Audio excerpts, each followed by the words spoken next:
আপনারা যারা সিবিএ বা সিবিটিএ লেভেল 4 করতে চাচ্ছেন, প্যাডাগজি লেভেল 4, তাদের জন্য খুবই গুরুত্বপূর্ণ একটি চার্ট। যে প্রশ্নগুলো আপনার না জানলে নয়, যে বিষয়গুলো আপনাকে অবশ্যই জানতে হবে, সেগুলো নিয়ে আমি একটা চার্ট তৈরি করেছি। আশা করি আপনাদের সকলের ভালো লাগবে।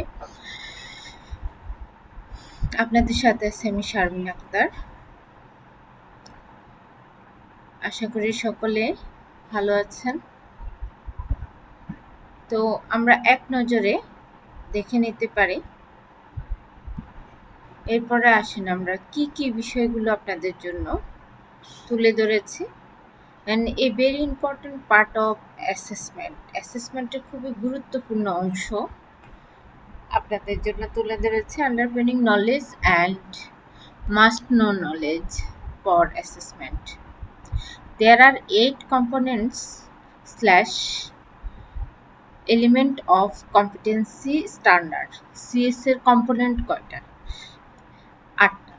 8টা এখানে আমি চার্ট আকারে তুলে ধরেছি। Unit title, unit code, unit descriptor, nominal hour, element of competency, range of variable, evidence guide, accreditation, requirement. এরপরে আসি, the evidence guide consists of 7 components / element. এখানে এভিডেন্স গাইডের 7টা কম্পোনেন্ট রয়েছে, সেগুলো critical aspect, underpinning knowledge, underpinning skill, required attitude, resource implication, method of assessment, context of assessment. এটা CBLM 1-এ আছে। The 4th dimension of competency. আর 4th dimension অবশ্য আপনাকে জানতে হবে, কারণ আপনি সিবিএ বা সিবিটিএ করে আপনি অ্যাসেসর হবেন বা ট্রেনার হবেন। আপনার 4th ডাইমেনশন না হলে তো আপনি অ্যাসেসই করতে পারবেন না। কিভাবে অ্যাসেস করবেন? Task skill, task management skill, contingency management skill, job role environment skill. Principle of assessment. অ্যাসেসমেন্টের কয়টা প্রিন্সিপাল? 4টা। এই 4টা আপনার মুখস্থ ঠোঁটস্থ যেভাবে পারেন করে রাখবেন এবং বেশি বেশি প্র্যাকটিস করবেন।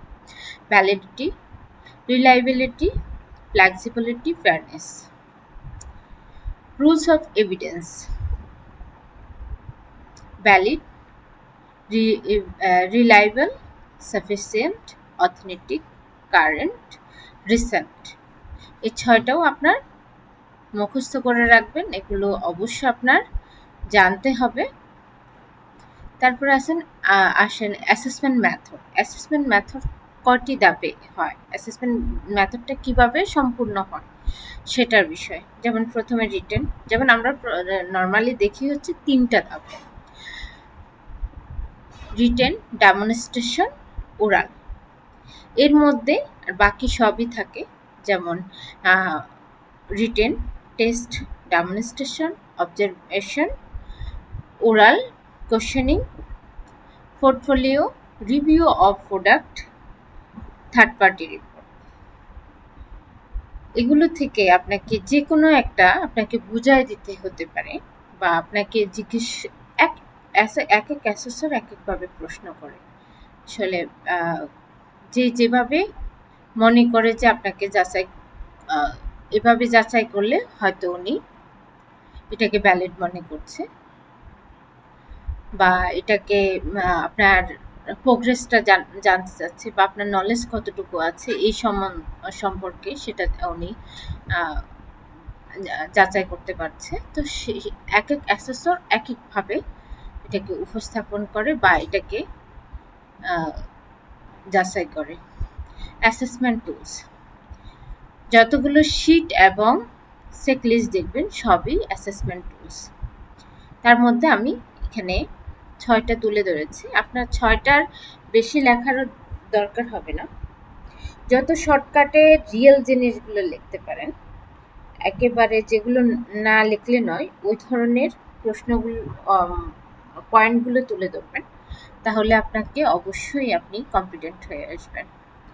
এখন অহরহ নট ইয়েট হচ্ছে, কারণ হচ্ছে যে তারা মনোযোগী হচ্ছে না, ভালোভাবে ট্রেনিং করানো হচ্ছে না, বোঝানো হচ্ছে না, শুধু অ্যাসেসমেন্টের দিন ডাকছে। অনেক প্রতিষ্ঠান দেখছি যে ট্রেনিংয়ে হচ্ছে না, অনলাইন ট্রেনিং আপনি কতটুকু বুঝবেন? আর অতটা ভালো করেও সেই তার ট্রেনার তার মতো করে পড়ে চলে যায়। তো এটার জন্য অনেক বেশি খাটতে হয়। আশা করব আপনারা সিবিএ দেন আর সিবিটিএ দেন, অবশ্যই মনোযোগ দিয়ে করবেন। একটা ট্রেনিংটা ভালোভাবে করবেন, নিজে চেষ্টা করবেন। এখন ইউটিউবে পাওয়া যায় অনেক ধরনের ভিডিও, সেগুলো থেকে দেখবেন। বেশি বেশি প্র্যাকটিস করবেন। যত বেশি প্র্যাকটিস করবেন তত বেশি আপনি শিখবেন। আশা করি আপনাদের উপকারে আসবে ছোট্ট ভিডিও। সকালে ভালো থাকবেন। আসসালামু আলাইকুম।